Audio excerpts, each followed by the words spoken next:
కర్నూలు జిల్లా కోసిగి మండల కేంద్రం ప్రాంతంలో గ్రామ దేవరలు ఊపందుకున్నారు.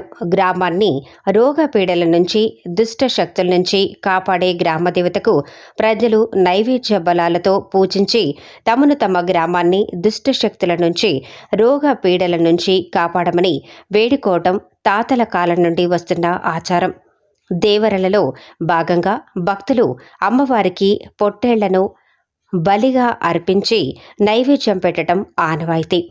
భక్తులు తమ స్థాయిని బట్టి అమ్మవారికి గొర్రె పొట్టేళ్లను బలి ఇస్తారు.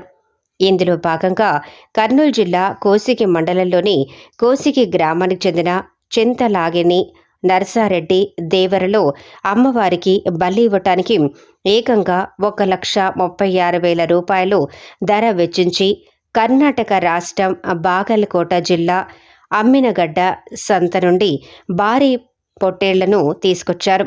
పొట్టేళ్లు గాంభీర్యం, దాని ఆకారం చూడటానికి గ్రామస్తులతో పాటు మండలంలోని పలు ప్రాంతాల ప్రజలు ఆసక్తి చూపుతున్నారు. కోసిగి మండల ప్రాంతాల్లో ప్రతి సంవత్సరం గ్రామ దేవరలు భక్తులు జరుపుకుంటారు. కొద్దిమంది మొక్కుబడిగా బలులు అర్పిస్తే, కొద్దిమంది ఆచారం కొద్దీ పొట్టేళ్లను బలిగా అర్పిస్తుంటారు. ఏది ఏమైనా ఈ సంవత్సరం కోసిగిలో జరిగే దేవర మహోత్సవాలకు చింతలగేని నర్సారెడ్డి తెచ్చిన భారీ పొట్టేళ్లు టాక్ ఆఫ్ ది టౌన్గా నిలిచింది.